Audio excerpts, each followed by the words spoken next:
Lately, particularly in the past few months, there have been a considerably large number of films that are the first part of a larger story, leaving viewers on a cliffhanger with the promise to conclude the full story in one or two films later. Now, that's not the same as completing one story and then teasing a potential later film with a cliffhanger. This is starting one story, as in establishing a goal and a conflict, and not fully getting over that conflict or accomplishing that goal by the end of the film, promising to complete the goal by the end of the next film. While this isn't entirely a new thing for cinema in general, the trend in mainstream cinema goes as far back as at least 2010, with the decision to make the last Harry Potter book, Deathly Hallows, into a two-part film. As soon as that started, some of the other young adult novel-based film franchises at the time, like Twilight and Hunger Games, cashed in on this as well. But then other franchises like The Avengers, It, and Dune also took the opportunity to split their stories into two halves as well. This trend has modern audiences, ironically, split down the middle. Some don't seem to be bothered by this and tend to enjoy the film regardless. Others say it's a frustrating factor that would destroy the film if the second part wasn't made, which some filmmakers like Peter Jackson get around by having the other parts already filmed before the first part is even released. But others, like Dune for instance, didn't get the studio approval for part 2 until part 1 became successful. Obviously, ending a film on just one half of a complete story would, on paper, leave the viewer unsatisfied. So how do films like Dune, It Chapter 1, and Across the Spider-Verse, against all odds, manage to find success at the box office and acclaim from critics and audiences? What do these films do right and other films that we'll get to in a minute get wrong? The first thing to understand is the difference between a dramatic purpose for splitting the films into two parts and the obvious corporate reasons to do so. As frustrating as it is to get one half of a story out of Stephen King's It and Dune, for instance, both stories were previously told as quote-unquote complete films, or in the case of It, TV miniseries, and were phenomenally disastrous. The David Lynch adaptation of Dune, for instance, rushed through many of the book's developments and impactful moments that made the film, despite its strange execution, feel like dust in the wind. So especially for a director that values taking time with the emotions of the characters like Denis Villeneuve, splitting the film into two parts was essential. The It miniseries jumps between the scenes with the adults and the flashback scenes with the same adults as kids so much that the whole thing feels messy and confusing. So splitting the two timelines between two parts made the first part of the film feel more cohesive and organized. Putting kids scenes in part 2 anyway was beyond lame, but that's off topic. The point is, the filmmakers had reasons for breaking up the story into two parts that felt serviceable to the story rather than just to someone's bank account. This is where Mockingjay Part 1 slips up. Despite being the longest of the original 3 books, there is absolutely no reason to make Mockingjay into 2 parts. Most of the events I remember out of the book happened in Part 2, and Part 1 is so padded out and forgettable that I could skip over it and miss nothing. This was obviously an attempt to cash in on a bankable trend to make 4 movies out of 3 books, which audiences caught on to, as this basically killed the 2-part trend for a while until Infinity War brought it back just a few years later. So in a few cases, the filmmakers had good reasons to split their films into 2 parts, but as we discussed earlier, what would happen if the second part didn't get approved? I have yet to see any Part 1 films that didn't get their second part, but I have seen films, and especially TV shows, that left on a huge cliffhanger that didn't get their follow-up, so I know how one would feel in the case of a film story feeling incomplete. However,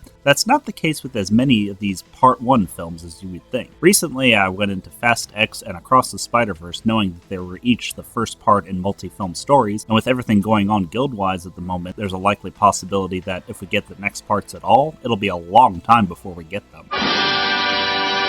Somehow, though, Across the Spider-Verse left off at a point that felt more satisfactory and cohesive, whereas Fast X left at a point that felt empty. And I started to ponder exactly why that was. The conclusion I came down to the development the characters went through in the story that we got. In Spider-Verse, the characters had established motivations, serviceable purposes to the story, and clear arcs that were wrapped up by the end of the film. They established actions that they were going to take in future films, but as far as the actions and events that were going on in this movie, they were wrapped up, to a point where the term starting a band meant one thing at the beginning of Gwen's arc and meant something entirely different by the very end. This is where Fast X fails. Literally, the very end of the film is the middle of a giant action scene that we have to wait until the next movie to see the result of, even though we already know what the result is, especially since it's been established that there's already 2 more movies planned. At the end of Across the Spider-Verse, you feel Miles and Gwen went through these drastic emotional changes, but in Fast X, Dom is just in the middle of what he usually does, and then the film just ends in the middle of one of his usual action scenes, which not only pales in comparison to the usual family gathering that the other movies have ended on, but doesn't leave me excited for the next film so much as just leaves me cold, empty, and, for lack of a better word, furious that they would just tease me like that. And that's the biggest difference between a Part 1 film done well and a Part 1 film done poorly.